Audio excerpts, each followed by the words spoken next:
Hello, welcome back to our channel. And this time we are going to explain to you the concept of Class AB amplifier.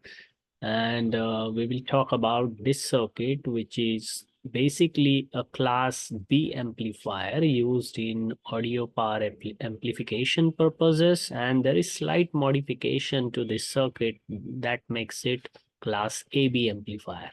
So before we explain what this circuit is, how it works, its pros and cons, let us recall some fundamentals about the audio power amplifiers and the classes of different amplifiers that we covered in our previous modules. So if you are new to this module and to the channel, we encourage you to go back and refer to our previous modules on Class A amplifier, Class B amplifier, and some crossover distortion. What is it?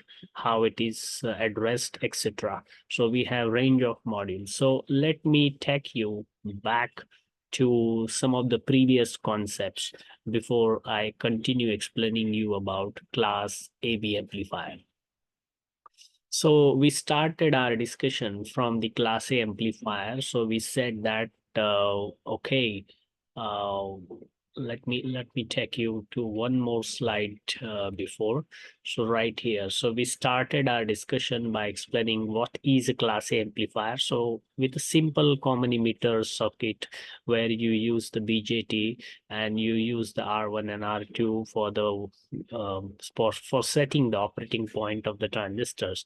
And this common emitter amplifier, which is also called a small signal amplifier, can be used as a power amplifier. In other words, we explained to you, it can also be called as large signal amplifier, in which your output power delivered to the load, power is a product of voltage and current delivered to the load, is large in the range of milliwatts and all that. So how to do that? So instead of using a small signal manufacturer part such as BC547 or 2N2222, we said that, okay, we will use power transistor, which is, for example, 2N3055. So it has a high voltage and current rating. So therefore, the same circuit, which is classified as a small signal amplifier, can now be used for power amplification. Okay, and this is, we call it as a Class A amplifier because we said your output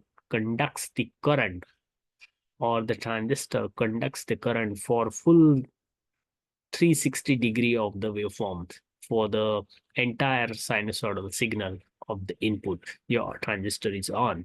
But in doing so, you have another term called as conversion efficiency, which is the ratio of output power divided by input power, where output power is power you deliver to the load, and input power, in delivering the output power, how much is the power dissipated into the circuit.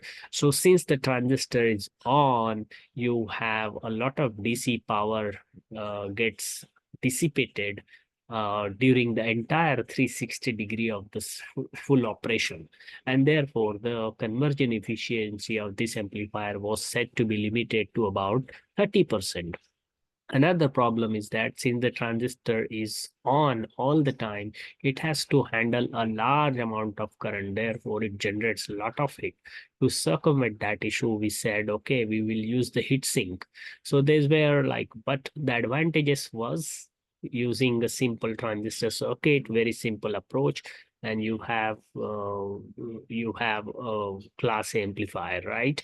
So the challenges was how to increase the power gain. It means you want a higher output power while consuming minimum power. So therefore, efficiency goes from 30% to, let's say, 50%, 70%, etc. And again, another issue was how to reduce the problem of heat sink. So we said, okay, we will use a Darlington pair. So instead of one transistor, we will use the two transistors called as Darlington pair. Together, they are just a single transistor. But now their DC current gain handling capacity is a product of beta 1 and beta 2, where beta is the current DC current gain of the transistors. So instead of one transistor, this Darlington pair becomes the output transistor in the circuit, which will still be used as a Class A amplifier. But now this Darlington pair has a maximum or increased current handling capacity. Therefore, there is a less need of putting the heat sink, and efficiency obviously is also going to be the same. There is no effect on the efficiency. Okay. So this Darlington pair solves the problem of handling the heat, but how about improving the efficiency? So we said, okay, we will use, instead of the resistive load, we will use transformer as a load. So there are two advantages here. First transformer advantage is that, okay, it will improve the efficiency of the amplifier by matching the impedance of the load with that of the amplifier, and efficiency still is low. Up to 40% is possible with the transformer coupled. But the drawback here is that you have a heavy, bulky, and complex transformer to be used. Construction is difficult, is size, weight, and cost is a problem, and the back EMFs of the transformer sometimes can damage your transistor. So now we still face the problem of efficiency. So we said we go to another class of amplifier, which is Class B amplifier, push-pull. It is called push-pull amplifier. So instead of one single transistor, we use the two transistors. Both are of the same type, NPN transistors here. And the idea is that one transistor conducts for 180-degree cycle of the input, and second transistor conducts for remaining 180-degree cycle of the input. So the transistor current handling capacity, or the current handling is transistor loading, is only limited for the half cycle of the input. Your transistor is not loaded for the full cycle of the input. So the operation principle was, this Class B amplifier was, you have an input to be amplified, your primary side of the transformer, your input side of the transformer, make sure that the input signal is splitted equally in the two parts, both of the same magnitude but with the opposite phase. And because of that, your transistor Q1 conducts the current for this part of the cycle for the positive, while the transistor Q2 remains off. And in the negative half cycle, your transistor Q2 conducts the current and delivers it to the load, while Q1 remains off. And then you have this kind of output waveform, that is the current being delivered to the output side of the transformer, where the job of this transformer is to match the load impedance with the amplifier's impedance. And then finally, these two waveforms are combined across the load. Therefore, you get a power amplified output power delivered to the load. But the problem here is that although you can reach efficiency up to 70% as compared to Class A, where efficiency is limited to maximum 40%, you have a problem of crossover distortion. So we will see what the crossover distortion is, and we will see how to address that problem. So before that, explaining the crossover distortion, we also explained to you the concept of operating point of the amplifier. So when you design a Class A amplifier, your operating point or DC bias point remains in the middle of the load line. Whereas for the Class B, your operating point remains at the maximum of the output voltage at the bottom of the load line, right here as pointed, where the collector current is 0. And because of that, you have less heat dissipated into the transistor, both in Class A and Class B, and accordingly, your efficiency is generated. And we see that your Class B amplifier still uses the transformer as shown right here. So to solve this problem, instead of the transformer, why not use the complementary pair of the transistor, where BJT or the MOS as output stage of the amplifier. So instead of the output side of the transformer, we use the transistor pair. Both are opposite in phase. So this upper transistor delivers the load current for the positive half, and the bottom transistor delivers the current to the load for the negative half, and together they conducts the current for a full 360-degree cycle. So that's the advantage of the class B. You can use the complementary transistor. Now coming back to our crossover distortion topic, so we see that this is the transfer characteristics between input and the output, where the red part of the signal is your pure sinusoidal waveform that gets to be amplified, and the blue part shows the amplified output. So ideally, this curve should be linear all the way, but in the middle part, you see there is a slight distortion. There is a non-linearity here. So this is called as crossover distortion. So that is one of the drawback of class B amplifier. So basically this region, we see that where your transistors do not stop or start conducting exactly at the zero crossover point, even if they are perfectly matched. So you see here, both the transistors are there. Here is the output stage of the class B amplifier, where you are using the complementary pair to deliver the full cycle of 360-degree to the load. So what you see here, your output is getting a non-linearity in the region where your signal crosses the zero zero point in the waveform. In zoom in view, this signal looks over like this.